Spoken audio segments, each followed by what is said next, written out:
Welcome to the Ferment Podcast, conversations about worship and transformation. Today we're releasing 2 special episodes featuring our friend Brian Doerksen, who passed away peacefully at his home this week surrounded by family. For those of us in the Vineyard and really across the entire worshiping church, Brian's songs have been a vital part of our worship for over 30 years. Refiner's Fire, Faithful One, Come Now's the Time to Worship. The church will be singing Brian's songs for many years to come. If you knew Brian, you knew the songs were the smaller part of the story. The bigger part was the man himself. Humble, generous, always more interested in you than in himself. This conversation was recorded around the Vineyard's 50th anniversary as part of our History of Vineyard and Song project. We're honored to share these episodes again to celebrate Brian's life and everything he gave to the church. Here's Brian. We're so glad to have you here. Thank you for joining us. Thank you for coming to the conferences all the way down from Canada for this night to lead. I know it was a special moment for so many people to have you there, and so we're just grateful. So thank you. Glad to be here. Absolutely. We thought, I know you've done a lot on the ferments. Some of our We Are Vineyard listeners are definitely familiar with your songs and your worship and your leading, but might be a little less familiar with you personally. And so would you tell us a little bit about where it all began? Let's start where all good stories start. Where were you born? Where'd you grow up? Tell us just a little bit about yourself. Yeah, I'm from Abbotsford, British Columbia, which is 2 hours north of Seattle, just across the border into Canada, or an hour east of Vancouver. It's interesting because I was born there. My parents bought a little farmhouse when I was 4 on 5 acres. I still live there. Wow. I was raised there. I've raised my children there. You know, I can walk out our door and go lie on the little hillside under the ginkgo Balboa tree that Mr. Kawano planted in 1937, and I say I hear the whispers of God. You know, it's like, so place really matters to me. And yet I have this incredible privilege of going to different parts of the world and experiencing life and God's presence and culture and people, and then always going back to that place. My connection with the Vineyard is quite interesting. I was 19, and my mom just heard of this guy named John Wimber, and she said to me, Brian, I think there's something there in this, the way this person, he's talking about the kingdom of God, but the way you experience it is utterly fresh and unique. And she just had this sense that it was for me, and my mom, we lost her almost 11 years ago. I still miss her every day, but she was just a woman of prayer. And a very, very wise, intuitive kind of person.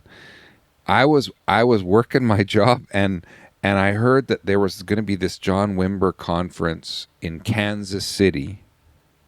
Okay, I literally go to my boss. I'm like 19 years old, whatever, and I say, I really kind of like don't want to do this to you, but I have this strong sense. I was actually going to be leaving that job anyway a few weeks later, that I need to cut out early because I think I'm supposed to be at this event. So 3 of us, my wife, my dear wife Joyce, and a friend, we pile into this little Hyundai Pony and we drive 40 hours straight. No. 40 hours Brian. Straight. 40 hours? Yes.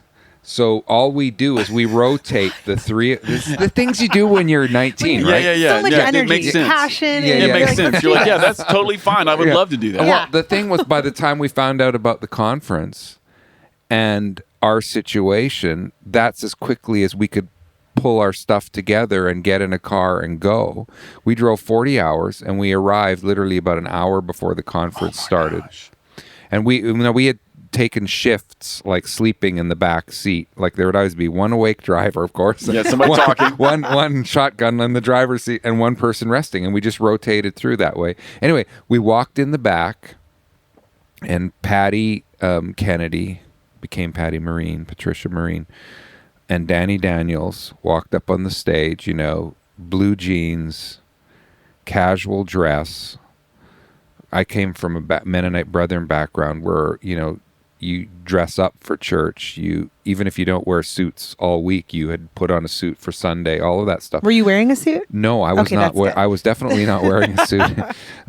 We just driven 40 years. But I walked in the back, and I think a lot of people have had this experience with Vineyard, right?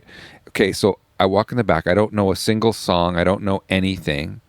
And I think they start with, "You are here and I," and Patty's voice just like a bell, just like singing. And it's like I start crying, and I feel like, I don't know where I am, but I feel like I'm at home. Like I feel like I've been welcomed by God's love and God's presence. And I'm in. Like, That like, was it. And that was, and then I had a similar experience. Then after that, got back home, back to the Fraser Valley. 40 hours back. Yeah, 40 hours back. Gosh. I mean, that's the only thing worse than the 40 hours down. It's the 40 hours home. You're like, oh my gosh. Here we go again. And then the Langley Vineyard, which was the very first vineyard church plant in Canada. Gary Best, Andy Park leading worship. And I walked in the back there, and I didn't know a single person. And I felt instant, like, this is home. And, and then a couple of the worship team members actually came up to me at some point after the service, and they, "Oh, you're new here, and, do you play music?" And I go, "Well, actually, I do a bit, and I play bass guitar, and well, you should, you should meet Andy, and you should, and away it went." So it's amazing. Yeah. So will you say more about, I went into the room and I knew I was home, because that's such a common Vineyard story. I've heard that no less than, I don't know, I don't think it's an exaggeration, 100 times or more from different people. Yeah. What do you think that is? What is that? It's presence. Yes. Though it's being in a place where the leaders are absolutely committed to no hype, to letting that presence just be and flow through, and not micromanaging everything. And interesting. It's also because I'm an introvert, so I'm shy by nature. I'm introvert, and most churches are led by extroverts who believe that the most important thing is to kind of like, besides, preaching of the sermon and stuff, but even in that, it's almost like it's to get people wound up a little bit. And Vineyard was kind of like the opposite of that for me. The essence of it was peace and yet expectation. Like, it wasn't like peace that was like capitulation or do you know what I mean? Like, Yeah. like peace with presence in it, peace with heart intentionality, and like the 5-step healing model that Wimber and other vineyards taught people of how to pray for people who were unwell or whatever. The key thing at the end was, whatever happens, the most important is that you leave people loved, right? And so it was this kind of love, and also just a willingness just to be themselves, ourselves. Like John Wimber created a culture because he lived it, where he was God focused, and he was leaning into the peace and the presence, but he was doing it in a way that was absolutely himself. He wasn't going to set things in motion that were unsustainable because they were some kind of performance. Anyway, it's hard to put into words, actually. It is. No, but when you feel it, you know it. I do love what you were saying there about the no hype. I think there's something about that. Yeah. Because I think we're all very deeply in tune with manipulation. Yeah.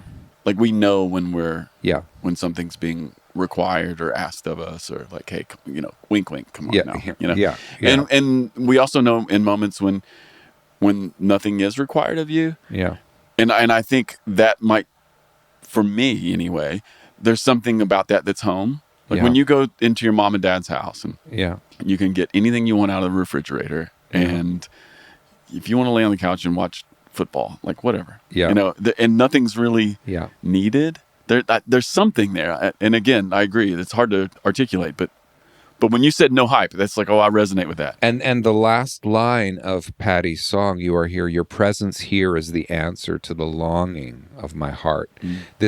I also think that the lyrics and the music were also part of providing that sense of home, because the lyrics and the music were giving voice, sometimes with words, sometimes just the identification that the song itself was doing, that there is this longing in the human heart for, well, I mean, ultimately, I think, in one sense, it's security and freedom that the human heart longs for the most. But what's so interesting about that is, in order to have freedom, you have to have security. And in order to have that, you have to be able to be loved as you are. You have to have this environment without manipulation. Yes. And it was that I was experiencing. And what was interesting too was that as a young musician, and some of the dreams of God and dreams of life that I had dreamt about those things, and I had wanted those things, and I was in my own teenage way starting to try and create those things and foster those things in other people around. But often I felt very alone. And I would go to like church gatherings, and I'd experience hype, and I'd experience things that they were saying and doing from the stage that pushed me back. Like it was like kind of like almost like something physical just pushed me back. And when I arrived, I remember it in Kansas City or in the Langley Vineyard, the local expression of it, both times, I felt the exact opposite. It was like I was being drawn in. Like I could almost physically feel this magnet, it was just like I was just being pulled in, because what I had been longing for and even wanting in my own way to start creating in my little world, I'm not alone. Yeah. Right? I'm a part of a whole bunch of people who are leaning into this same thing. Yeah. Well, it's like you've shown up at home, a place that you found phone, and then you found family. Yeah, and family I've never met before. That's right.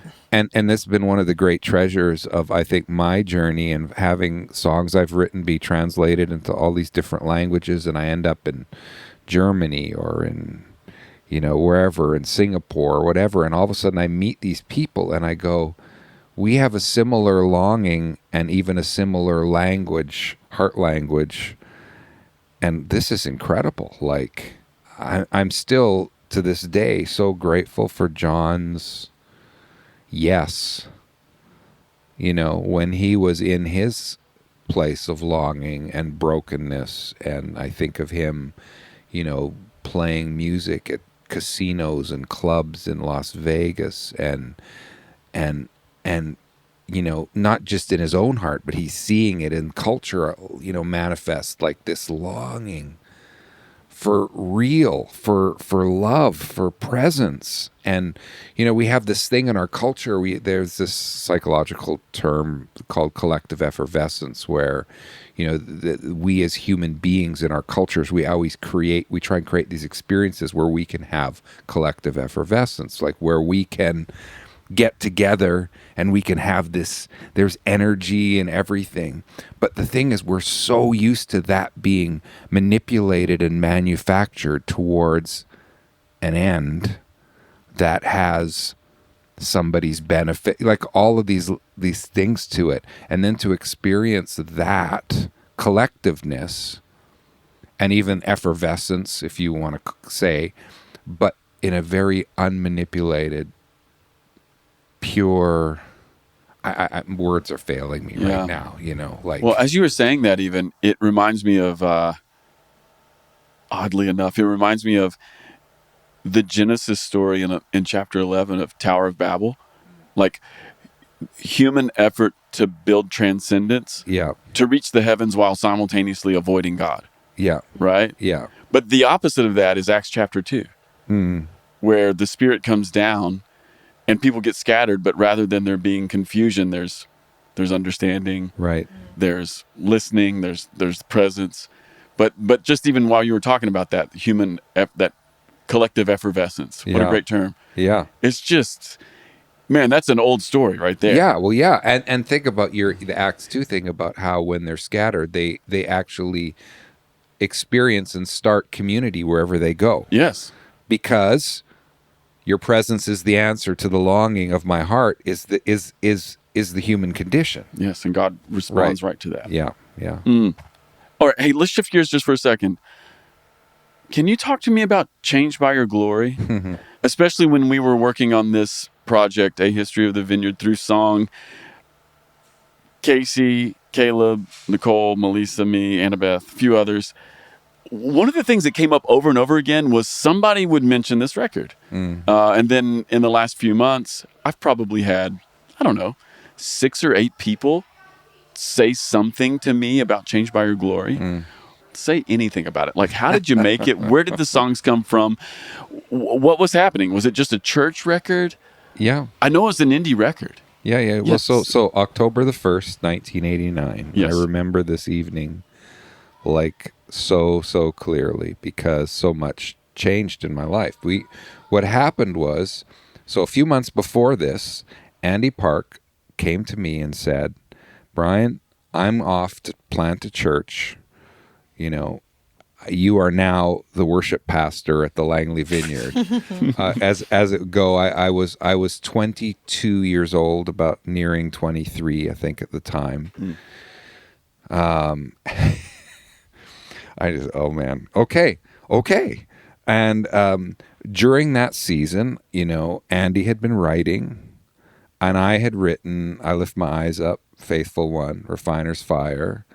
In that season. So what was happening in that season? Because the songs you just mentioned there, these are pillar songs in our catalog. Yeah. There's a lot of songs, but these are pillar songs that tend to last through the seasons of life. They've been around for a while. Well, you're in your early 20s. I know. So what was happening? I mean, I think, boy, how to answer that briefly. I mean, again, going back to Patty's song, Your Presence Here is the Answer to the Longing of my heart. Like, I was just in a season where that longing was being expressed. Well, first, I was so happy just to sing Eddie Espinosa songs and Carl Tuttle songs and Patty Kennedy songs and Cindy Rethmeyer songs. And I didn't know that I was a songwriter, right?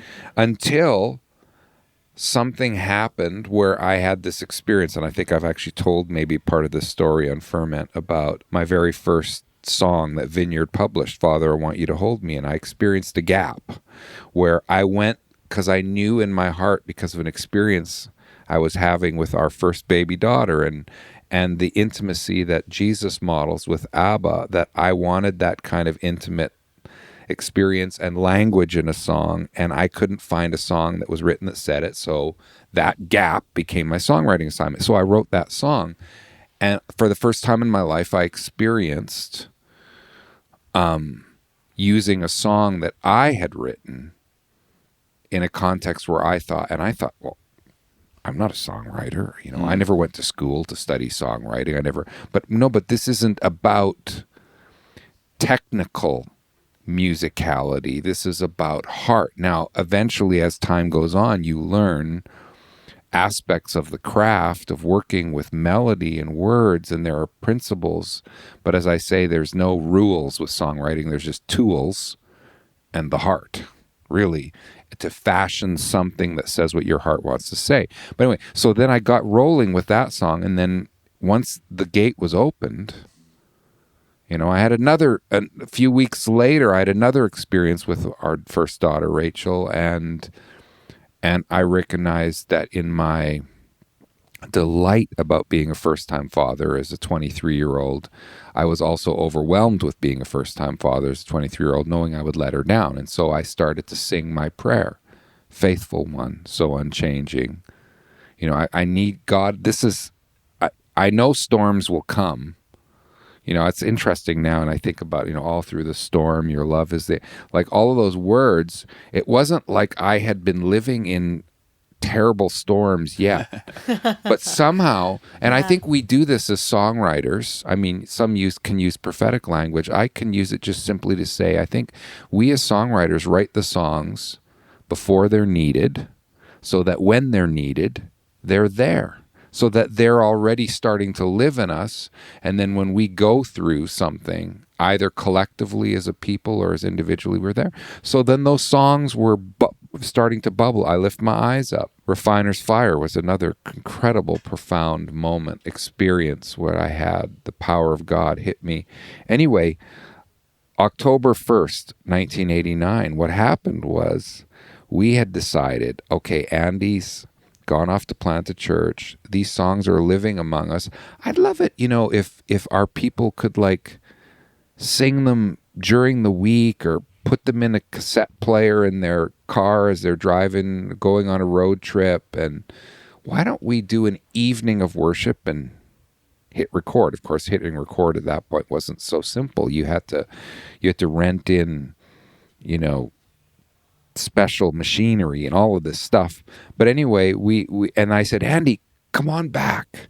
You were part of this Langley Vineyard story for the last few years. Come on back and we'll co-lead. I'll do a whole section of songs and then you do a section of songs and we'll kind of co-lead this evening. And I remember we had a prayer time in the afternoon after we got all set up, and it was an incredible. I had another one of those power encounters where I got knocked to the ground. And that's only happened to me 2 or 3 times in my life. And because I grew up German Mennonite. Okay. I will not show emotion or do anything unless it's real. Like I'm just not that kind of person. So when it happens, it happens. Something pops through. Yeah, and I'm on the floor, and the power of God's hitting me, and there's electrical current coursing through every. And I think for the moment, I think God showed up in power to kind of take me out because I'm too sinful or I'm too presumptuous that we should even do this. So you're like, I'm going to die. Yeah, I feel like in the moment, there's this moment where the fire was so intense in my physical body, it was so hot and everything. I thought I'm going to die.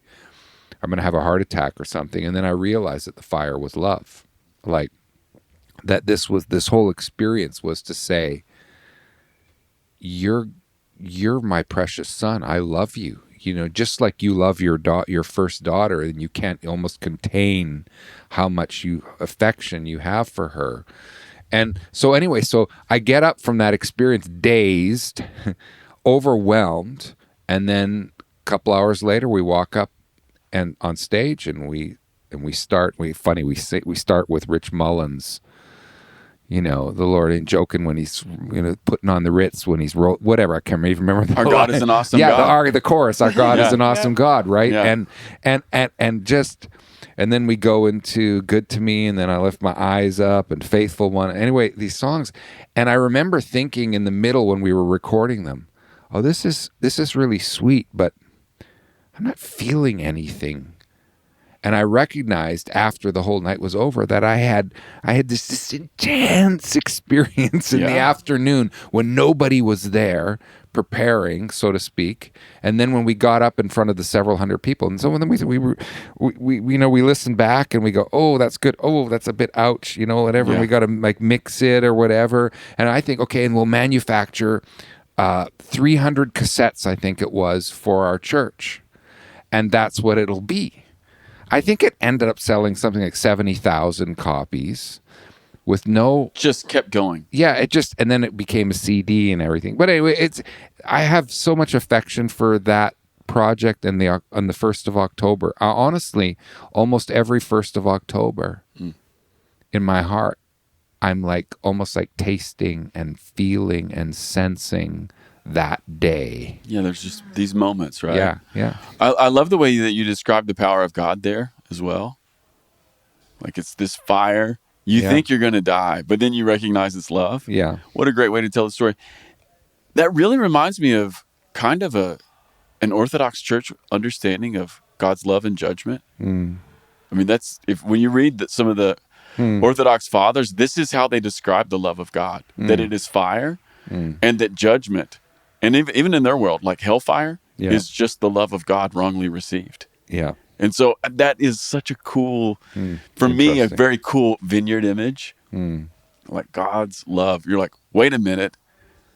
I'm not being judged. I'm not being killed. I'm actually being embraced in this moment. And I guess in a sense too, and refined, like, which was part of the song that I knew we were prepping to sing. It's like you actually have this longing to be useful, to be, so that God's love can flow through you to others, but you're get in your own way.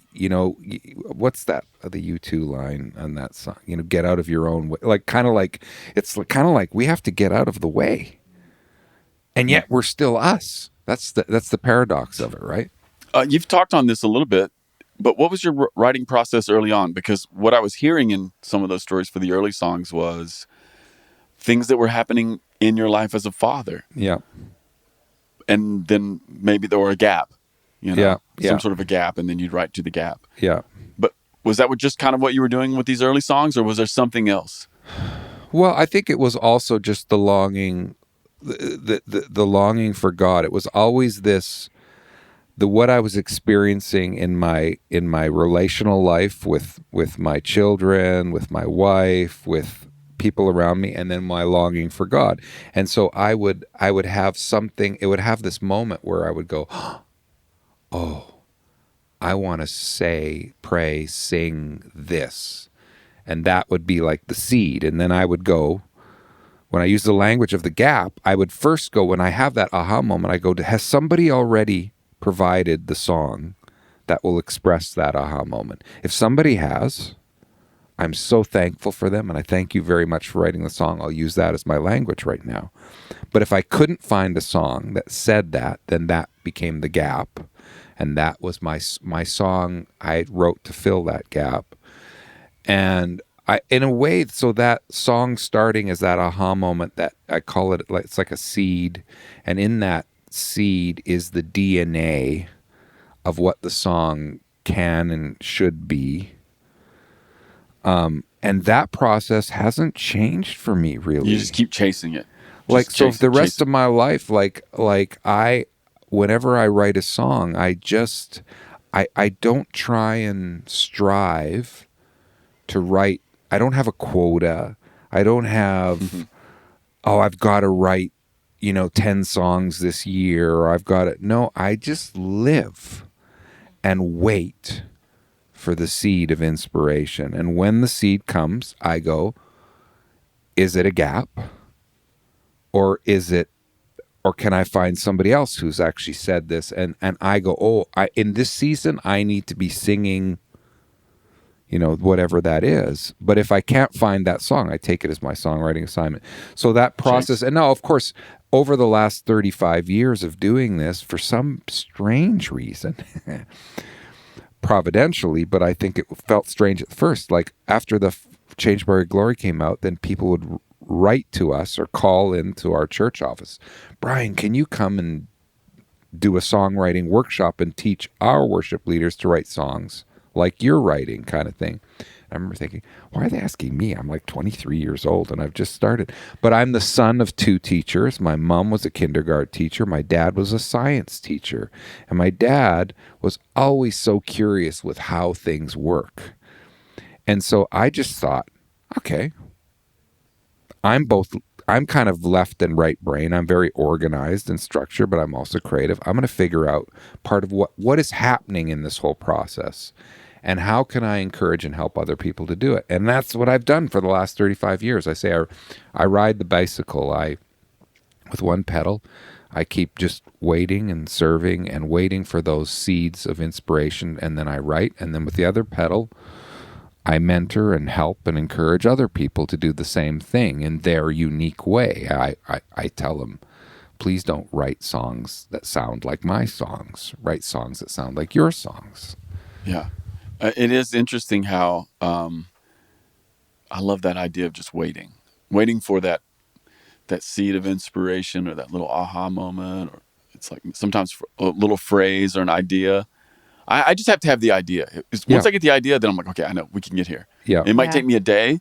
It might take me a year. Yeah. Certain songs took me a couple years to get all the way to the ground. But you can keep the idea, and I know it's in there if you can just hang on to it. Yeah, and I also think sometimes we're impatient on the lyric side, because I think often the lyric side is where we often get let down, especially in Christian music and in worship music, because we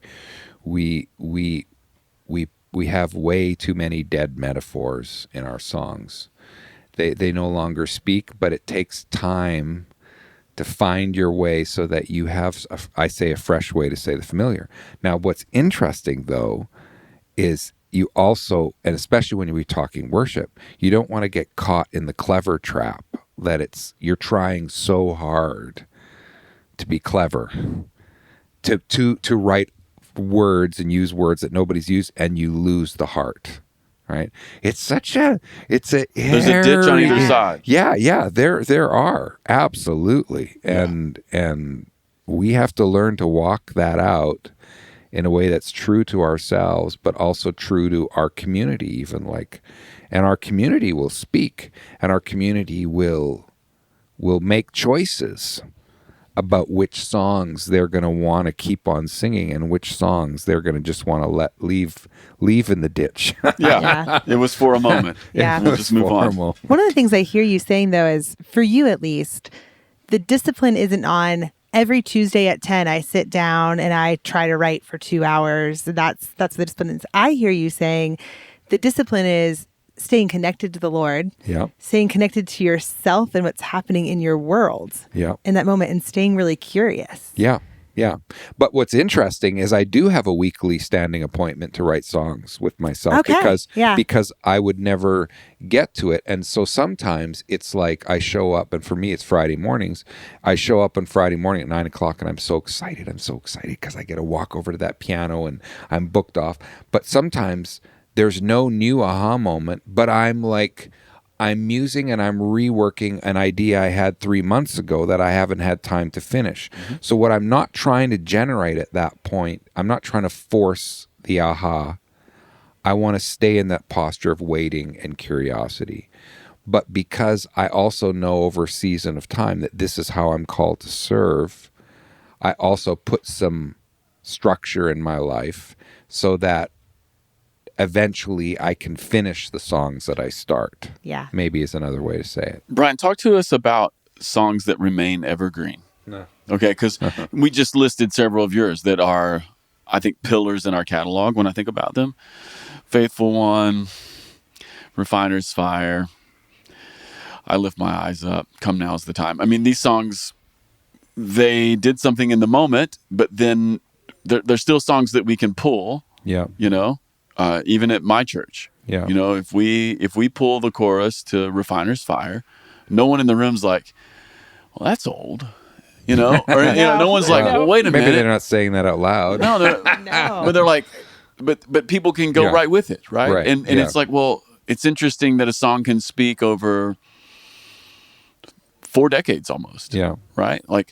So why do you think certain songs keep that evergreen quality where they regardless of style or even the way that culture continues to move on, because worship styles have changed, but certain things just remain.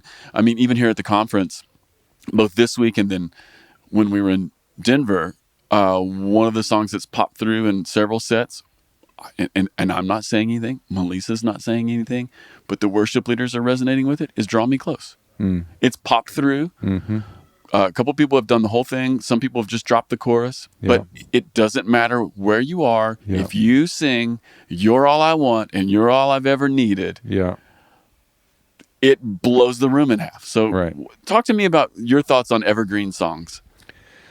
Wow. Well, there's many aspects to what makes a song evergreen. And as a songwriting instructor, we explore this a lot as far as layers of the craft of what makes an evergreen lyric.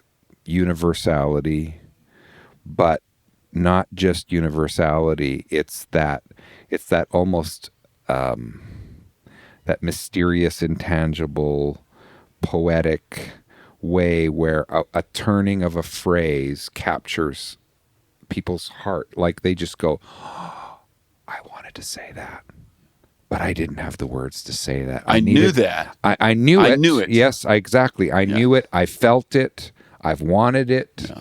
But it took a poet, so to speak, a lyricist, a composer to gather it up. It's like, and even just melodies can do that. Yeah. I mean, I can be anywhere, and all of a sudden, if I hear Gabriel's Oboe by Ennio Morricone, I'm absolutely reduced to a puddle of some kind because that melody just does for me. So I think lyrically there's a universality to it, but I think the one of the things that marks evergreen songs is one thing that they have a unity and a oneness to that song that says whatever that is.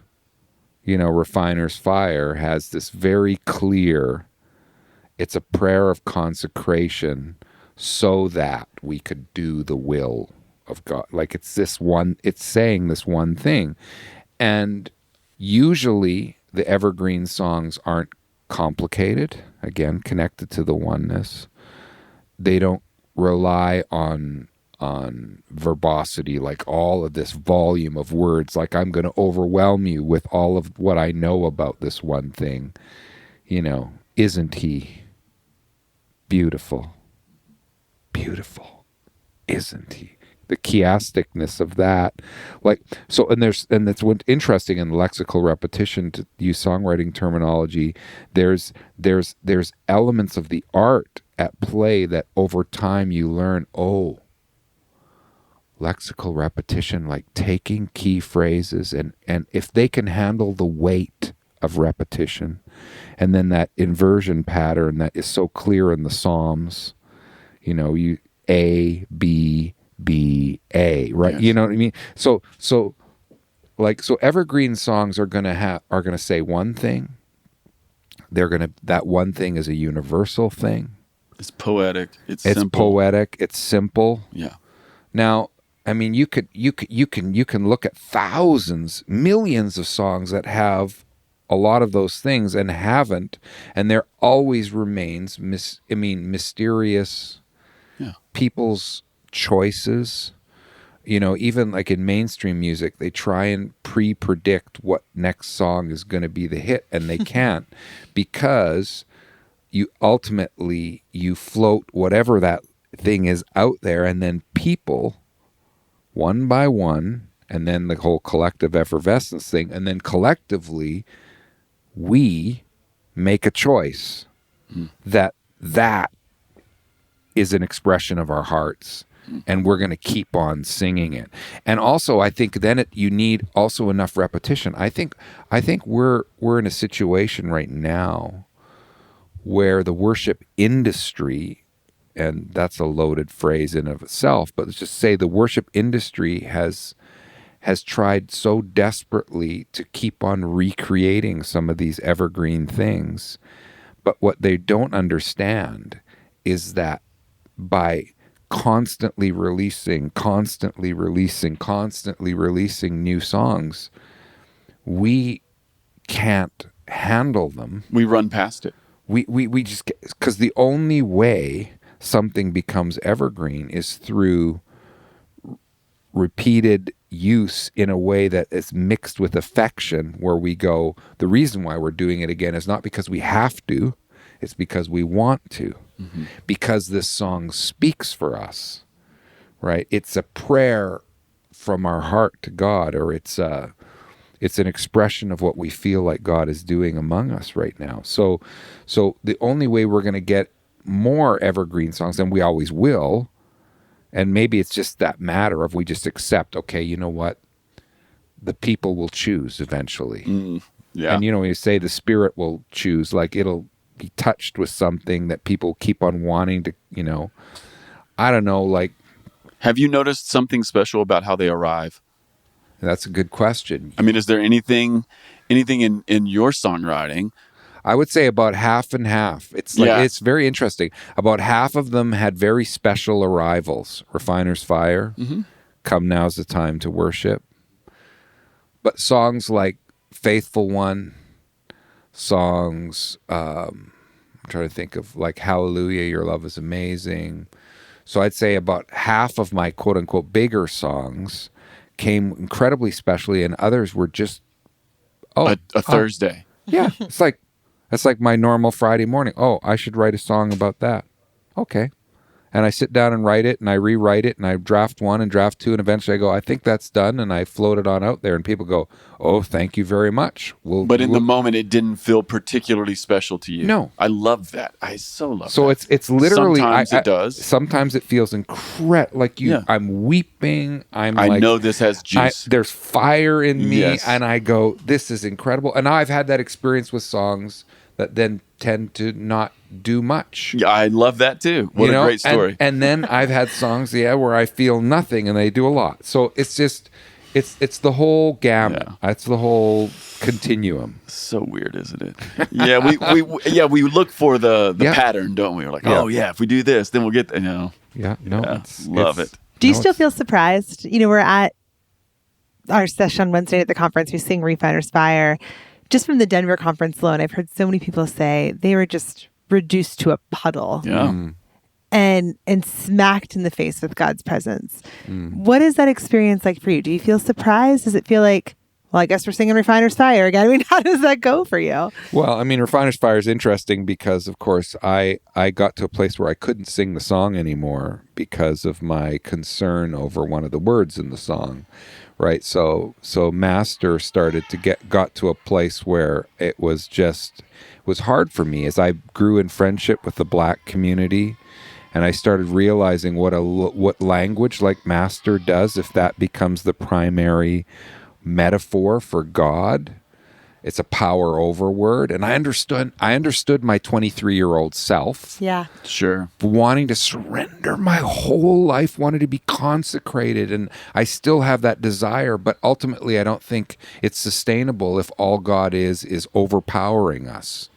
Like we have to be sustained by love. So then I eventually wrestle with it, and I rewrite one word, and I change Master to make a really 2 letters within one word, like, and it changed the trajectory for me so I could reclaim it. But yes, to your question about surprise, I'm surprised it happened in the first place.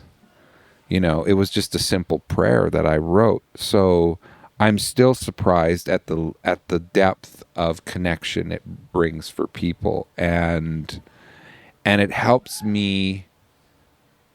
It just helps me reconnect with it too, because then I go, oh yeah, this is still my heart. This is still my prayer, and I can still sing this from my heart.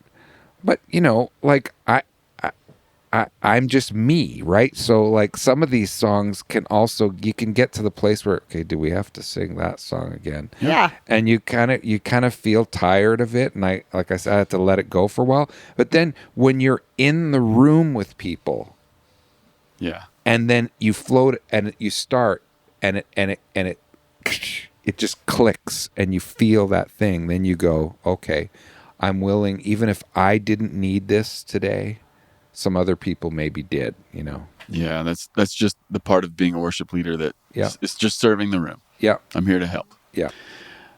Maybe we'll land here, Brian. Part of the idea with the Wednesday night session was that in some very particular way, Vineyard songs are distillations of our story. Mm-hmm. That whatever God has done through the Vineyard people, it tends to show up in our songs. Yeah. It's like a little collection. You want to know who we are? Well, just look at our songs. You'll know who we are. Yeah.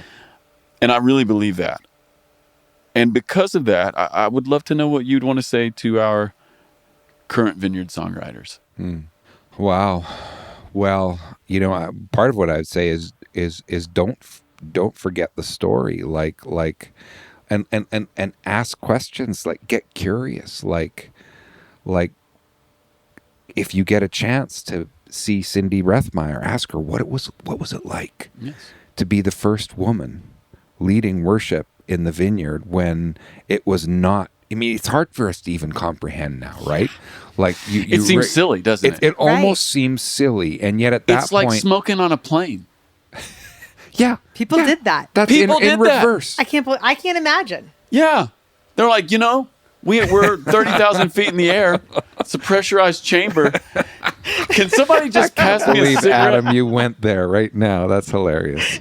I'm talking about Cindy and women worship leading, and you go to smoking on plane. But I totally get the connection. It seems absurd, doesn't Yeah, it? it seems as absurd outrageous. Yeah. that women would not be given. In fact, one of the key reasons I'm actually in the vineyard was when I described driving 40 hours. If you remember that at the beginning of the conversation, In a and suit, walking in the right? back of the room, it was the fact that actually Danny was up there too, and I have great affection for Danny. But the very first thing I heard was a woman's voice singing, "You Are Here."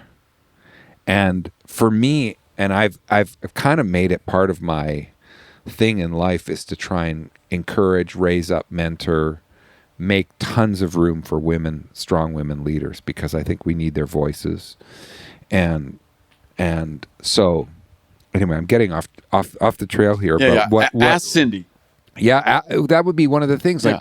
Like be curious with anybody that you can access that was there at the beginning, that understands what that DNA, what those values were, what the whole experience was walking with John, sensing the freshness, sensing the life, and yet the respect for the whole church, not just being like cocky, like we're it, like it's, but like what else could I say to the young vineyard worship writers in every generation is, lean into like both the mystery and the heart of this. Like, we don't need the volume of songs. What we need are the one thing songs, the seeds of inspiration that are genuinely those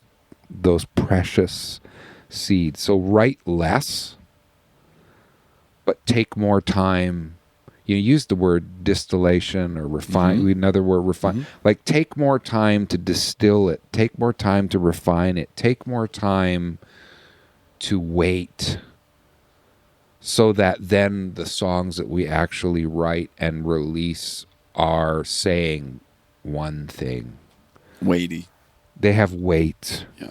They have, and then and with that, learn the craft. Like, you also, there's craft things about songwriting that we can all learn and improve. And I'm still learning and improving. And as a songwriting instructor, I'm still constantly researching.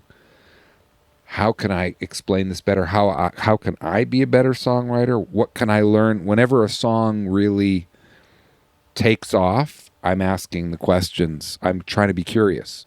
Okay, what is it?